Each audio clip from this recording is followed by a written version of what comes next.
নমস্কার বন্ধুরা, আজ আবার চলে এসেছি আজকের রান্নাবান্না নিয়ে।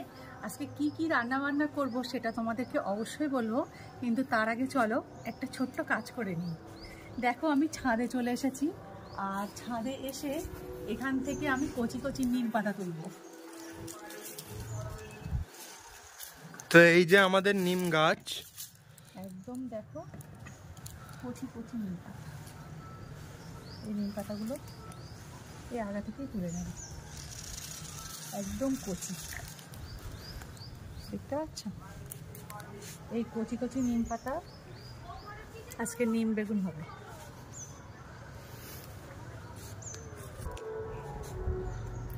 নিম গাছটা কিন্তু একদম নিচে থেকে উঠেছে, আর মাত্র 2 বছরের মধ্যে নিম গাছটা দেখো কতটা বড় হয়ে গেছে। তো একদম কচি কচি নিম পাতা কিছুটা সংগ্রহ করে নিয়েছি গাছের থেকে। এবারে চলো তোমাদেরকে দেখাই কি রান্না হবে।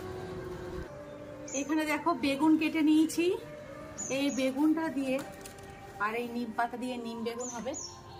এখানে আলু আর ডাঁটা কেটে নিয়েছি, ডাঁটা পোস্ত করব। আর এখানে আলু দিয়ে পটল দিয়ে মাছের ঝোল করব। এগুলো কি মাছ মা? এখানে আছে বাটা মাছ, গুলে মাছ, বেলে মাছ, আর এটা হচ্ছে কাঠভোলা। এই মাছের আজকে সুন্দর করে হালকা করে ঝোল করব। তাহলে চলো রান্নাবান্নাটা শুরু করি।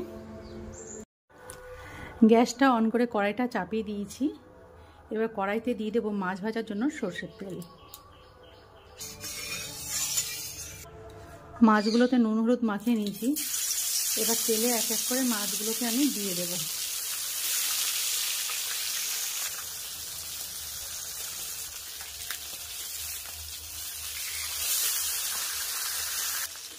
মাছগুলো আমি লাল লাল করে ভাজা করে নিয়েছি। এবার মাছগুলোকে আমি তেলের থেকে উঠিয়ে নেব। বাকি মাছগুলোকেও ভাজা করে নেব।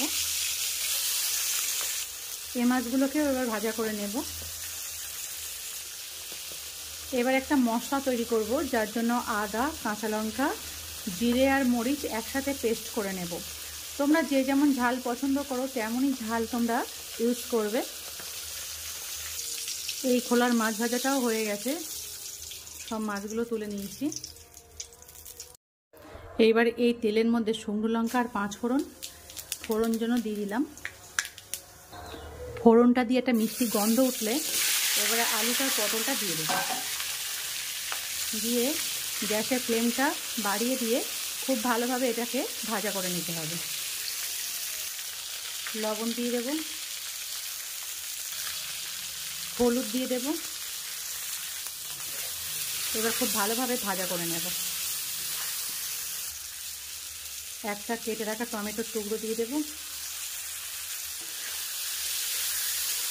এবার টমেটোটা সিদ্ধ না হওয়া পর্যন্ত এটাকে আমি ভালোভাবে কষিয়ে নেব। এবার তৈরি করে রাখা মশলাটা দিয়ে দেব। মশলাটা দিয়ে খুব ভালোভাবে কষিয়ে নেব। এবার দিয়ে দেব গরম জল। স্বাদ অনুযায়ী একটু লবণ দিয়ে দেব, পরিমাণ মতো একটু হলুদ দিয়ে দেব।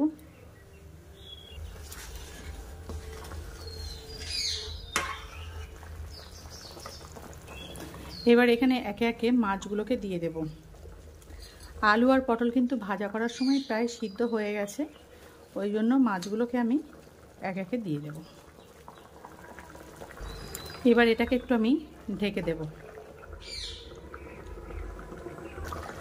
মাছের ঝোল এখানে হয়ে গেছে। এবার আমি মাছের ঝোলটাকে একটা পাত্রে ঢেলে নেব। গামলায় মাছের ঝোল ঢেলে নিয়েছি। এবারে করব ডাঁটা দিয়ে পোস্ত। এবারে করব ডাঁটা পোস্ত, ওই জন্য কড়াইতে সর্ষের তেল দিয়ে দিলাম। তেল গরম হয়ে গেলে আলুগুলোকে দিয়ে দেব।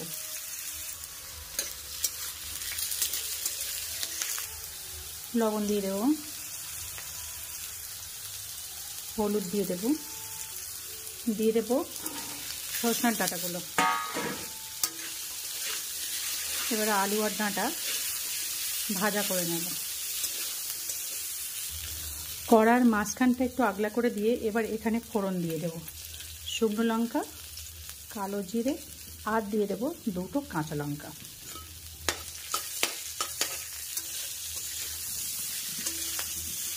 এবারে দিয়ে দেব পোস্ত বাটা,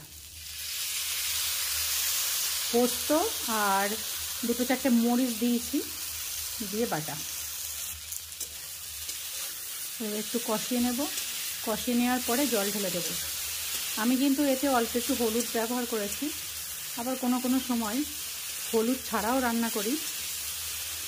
এবার আপনারা যদি একটু সামান্য হলুদ দেন তো দেবেন, আর যদি মনে করেন দেবেন না তাহলে হলুদটা নাও দিতে পারেন।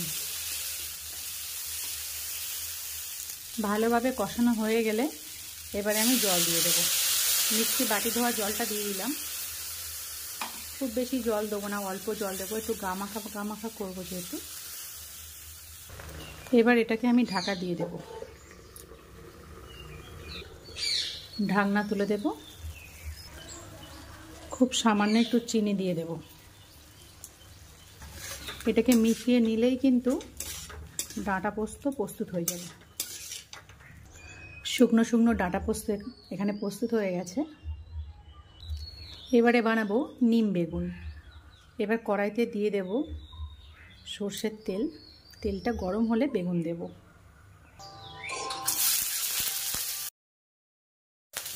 তেলের মধ্যে টুকরো করে রাখা বেগুনটাকে দিয়ে দিলাম।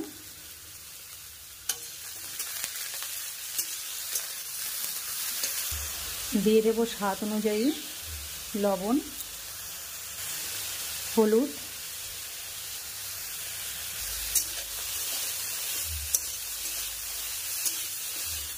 এবারে বেগুনটাকে একটু ভাজা করে নেব। গ্যাসের ফ্লেমটা কমিয়ে দিয়ে এবার আমি একটু ঢাকা দিয়ে রাখব। কিছু সময় পর ঢাকনাটা খুলে দেব। বেগুনটা কিন্তু বেশ সিদ্ধ হয়ে গেছে। এবার কড়ার মাঝখানটা জায়গাটা একটু খালি করে এখানে দিয়ে দেব সর্ষের তেল। তেলটা বেশ গরম হয়ে গেলে নিম পাতাটা দিয়ে দেব। নিম পাতাটা এবার একটু ভাজা করে নেব। এখানে নিম পাতাটা ভালোভাবে ভাজা হয়ে গেলে এবার বেগুনগুলোর সাথে খুব ভালোভাবে মিশিয়ে নেব। প্রস্তুত হয়ে গেল এখানে নিম বেগুন। নিম বেগুন প্রস্তুত। এবার চলুন তাহলে খাওয়া দাওয়াটা শুরু করি।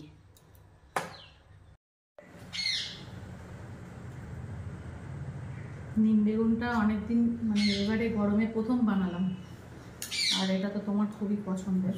গরম পড়েছে 2-3 দিন, ভালো মতো গরম দিচ্ছে। মোটামুটি নিম বেগুন খেতে বেশ ভালোই লাগে। আর একদম অল্প করে দিচ্ছি দেখো ছেলেকে, কারণ খুব বেশি খাবে না, অল্প একটু দিই। কারণ আমি নিম বেগুনের খুব একটা ভক্ত না, মা বাবাই বেশি খায় নিম বেগুনটা। এবারে কিন্তু গরমকালে খাওয়া উচিত, দরকারি, উপকারী এটা খুব। একদমই আমার এটা এতটা ভালো লাগে যে এতে একটু ভাত দিয়েও নিয়ে নেব। কেমন লাগছে বাবা? নিম বেগুন আমার ভালো লাগে। নিম বেগুন তো ভালো লাগার জিনিস, আর যেভাবে বানিয়েছি সেইভাবে বন্ধুরা বানাবে, দেখবে খেতে কিন্তু সত্যি খুবই ভালো লাগবে।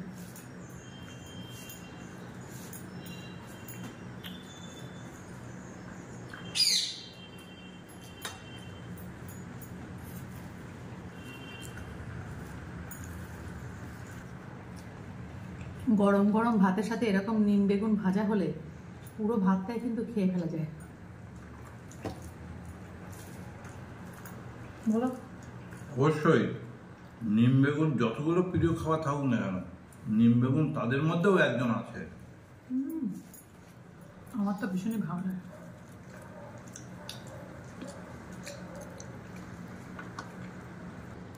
মা নিম বেগুন খাওয়া শেষ করলে? মা এবার কি দেবে?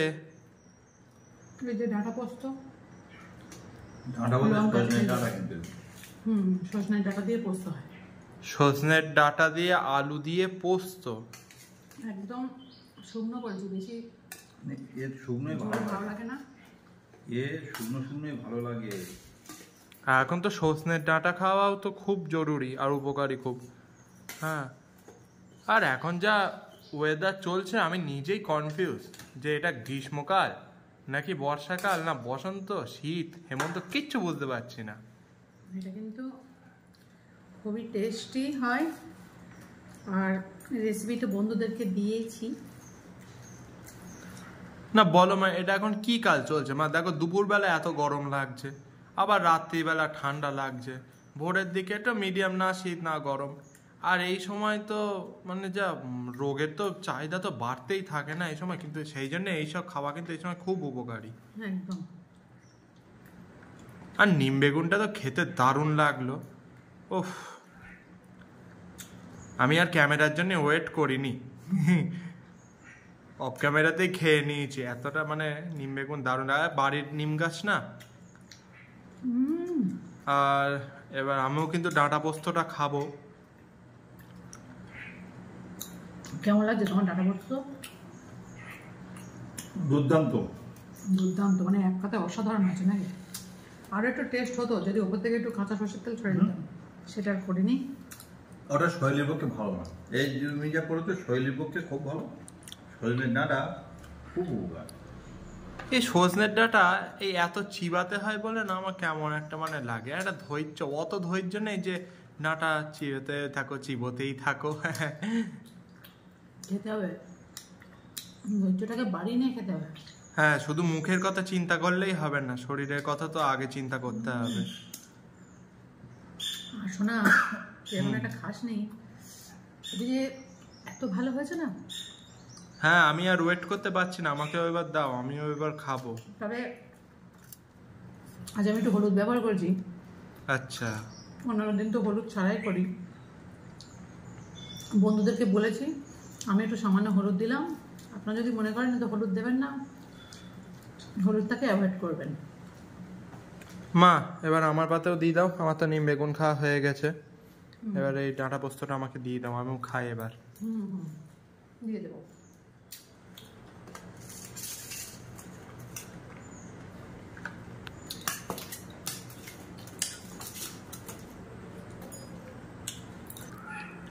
তো চলো এবার এই ডাঁটা পোস্তটা খেয়ে দেখি।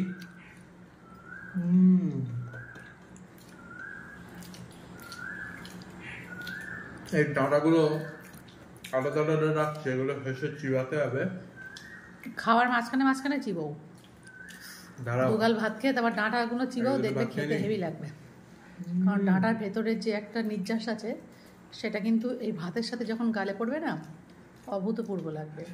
অভূতপূর্ব তো লাগবে, কিন্তু এই ডাঁটা একবার চিবানো শুরু করলে একসাথে 3-4টে চিবাও, দেখবে দারুণ লাগবে। খুব ভালোভাবে চিবাবে, ভেতর থেকে যেন পুরো নির্যাসটাকে নেওয়া যায়।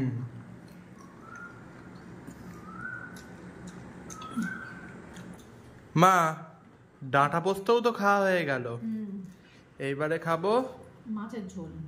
বাবার এখনো ডাঁটা পোস্ত খাওয়া হয়নি বাবা। মাছের ঝোল দিয়ে দিলাম, তোরে মাছ দিয়ে দিলাম, এখনো ঝোল দেয়নি। এটা কি মাছ মা? দাদনে মাছ। দাবনে? আচ্ছা। দাদনে আর বাটা দুরকম আছে। হেভি সাইজের দাদনে, একদম পাতলা করে ঝোল। এই দামনেকে আরেকটা এতে কাঠভোলা বলে না? কাঠভোলা মাছ, কাঠভোলা নামটা। ওটা দাদনে, বুঝলি? ও আচ্ছা, এটা কাঠভোলা। ও দুটো আলাদা আলাদা। হ্যাঁ, আর এটা বাটা।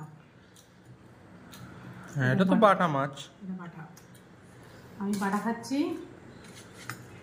আর বাবাকে দিয়ে দিলাম কাঠভোলা, তোকে দিয়ে দিলাম দাদনে। তিনজন আজকে হরজাই মাছ, সব রকম আছে। ছোট ছোট বেলে মাছ আছে দুটো, একটা গুলে মাছ, একটা ট্যাংরা মাছ। এই দেখো ছোট্ট বাচ্চা একটা ট্যাংরা পাওয়া গেছে, দেখেছিস? আমার পাতে চালান করো দেখি। ওকে, বাবা ট্রান্সপোর্টে যেতে হবে না। বাবার ট্রান্সপোর্টে তাহলে একটা বেলে মাছ পাঠায়, বুঝলি? এই দেখ ছোট্ট ছোট্ট বেলে মাছ, বুঝিস? তুমিও একটা নিয়ে নাও। এগুলো খেতে কিন্তু মারাত্মক টেস্ট হয়। হ্যাঁ, আমি নিয়ে নেবো। ঝোল লাগবে তোমার? না, আমার আর কি লাগবে না। ভাতটা মাখবে একটু দিতে হবে, খুব ঝোল আছে, এদিকে ঝোল আছে একদম মানে কি বলবো অসাধারণ।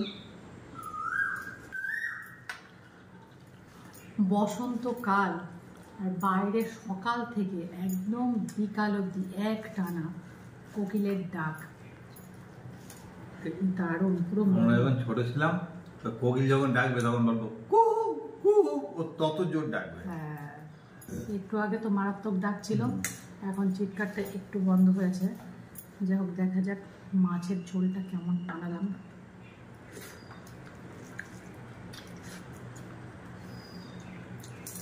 আলু পটল দিয়ে একদম হালকা পাতলা মাছের ঝোল,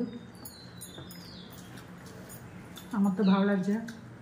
তোমার কেমন লাগবে বলো? ভালো লাগছে, কেন অনেকদিন একভাবে 2 রকম 3 রকম মাছ একভাবে খাচ্ছিলাম। আজকে বাজারে গিয়ে একটু নতুন নতুন মাছ কিনলাম, এগুলো বেশিরভাগ নদীতে হয়, নদীর মাছ, এই জন্যে খেতেও ভালো লাগছে। আর এখানে তো আমি এবার খাওয়াটা শুরু করব। বাটা মাছ আমার খুবই প্রিয় মাছ, ওই জন্য আমি বাটা মাছটা নিয়ে নিয়েছি। আর মাছের স্বাদটাও খুবই ভালো, নদীর টাটকা মাছ, আমাদের পাশেই ইছামতি নদী, আর সেই নদীর একদম টাটকা ফ্রেশ মাছ।